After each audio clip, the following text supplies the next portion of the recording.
এগুলার দেখতে আইছি, এরা কেউ নাই, এগুলো নাই।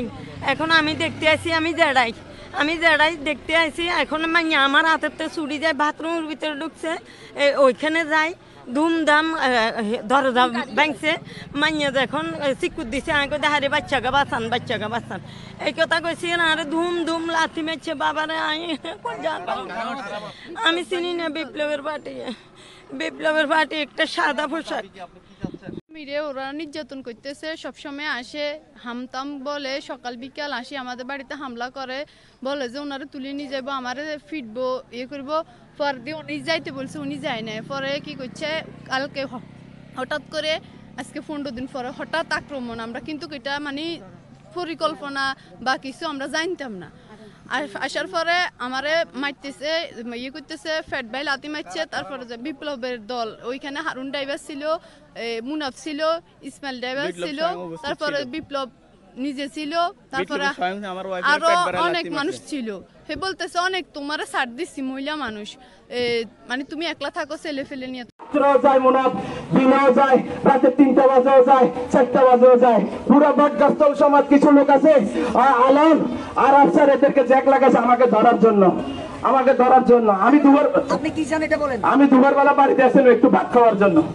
ভাত খাইতে এমনি ঢুকবো, দেখি যে বিপ্লব ভাই তার গ্রুপ নিয়ে আমার বাড়িতে প্রবেশ করছে।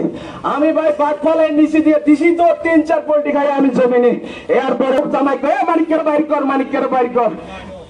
বিপ্লব বলতেছে, মা তো আমার ওয়াইফের বলতেছে, তুই তোর স্বামীর ঘরে শোয়াই রাখি, বলতেছ তোর জামাই ঘরে নাই। বিপ্লব ভাই আমার বউ 3 মাসে প্রেগনেন্ট, আমার 3টা বাচ্চা হয়েছে, আগে 3টা বাচ্চা সিজারে। বিপ্লব ভাই স্বয়ং আমার ওয়াইফের যেমনে লাত্তি মারছে, আমার ওয়াইফ সামনে পড়ে গেছে মাটিতে। এর 5-6 মাস পুষ্প থানার ওসি সাহেবকে আমরা এ পর্যন্ত 7-8টা অভিযোগ দিয়েছি বিভিন্ন মানুষকে হয়রানির, কিন্তু ওসি সাহেব এজাহার নেয় আর কোনো কাজ করে না। আমি আজকে এই পথসভা থেকে স্পষ্ট ভাষায় বলতে চাই,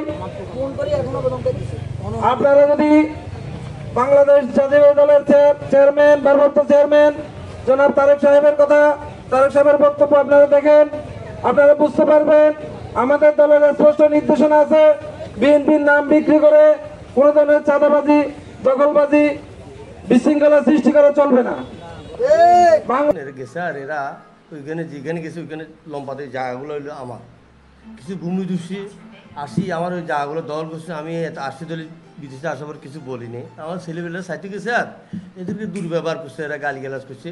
করার পরে আমার ফোন করার পরে আমি যাই রেগুলার সবাইকে বলে নিয়ে আসছি, এদের বেদাল করার দরকার নেই, তোরা চলে আস, এটা পরে দেখা যাবে। এরপরে আমি আসার পরে এরা এটা ভিডিও সাহায্য দিচ্ছে। পরবর্তী রাত্রে এরা কী করছে, বালিশ টালিশ উল্টে ছবি টবি করি টিনুর কাছে পাঠাইছে, বিভিন্ন সংস্থার কাছে পাঠাইছে, গেল। এটা রাত্রে এরা বুদ্ধি করছে, কনে ফোন করছে, এগুলো আমি সব জানি, এগুলো বলতেছি না। আমার বিরুদ্ধে আমার প্রতিপক্ষ যারা আছে 2-4 জন, এরা সবগুলো হলো ডাকায় চোর। আর যেখানে গেছে এখানে যারা এখানে ব্যানারের সামনে তারা সে বেগুন ডাকাতি করে, BNR গাড়ি ডাকাতি করে, সিনির গাড়ি ডাকাতি করে নিয়ে আসে। এখানে বহুত মানুষ এটা নিয়ে মামলা খাইছে, এরা ডাকাতি করে গাড়ি দাঁড়িয়েও কিনছে। যা গেল, এদের সাথে আমার কোনো কথা নেই, এদেরকে আমি চিনি না। আর ফোলা যেটা আমার বিরুদ্ধে বাদিয়েছে, এটার নাম কিনা মানিক, আমি চিনি না এটা কার ফোলা, কে বা কার আমি জানিও না। আমার জায়গাতে বাড়ি করছে, বাড়ি ছিল এদিকে আসি বাড়ি করছে আমার জায়গাতে। তারপর আমি এগুলো নিয়ে বেজাল করি না, এতে আমার কাছে এত খবর দিছি, তুই যে বাড়ি করছ কোনো কাগজ থাকলে আয়, এগুলো নিয়ে তুই কিছু একটু করবি চাইলে চিন্তা ভাবনা কর, আর নাহলে তুই থানা যা বাদিও না, থানায় যায় না, কারোর দেখা করে না। কিন্তু বরং শেষে বিতর্ক তো আমার বদনাম করতেছে এরা।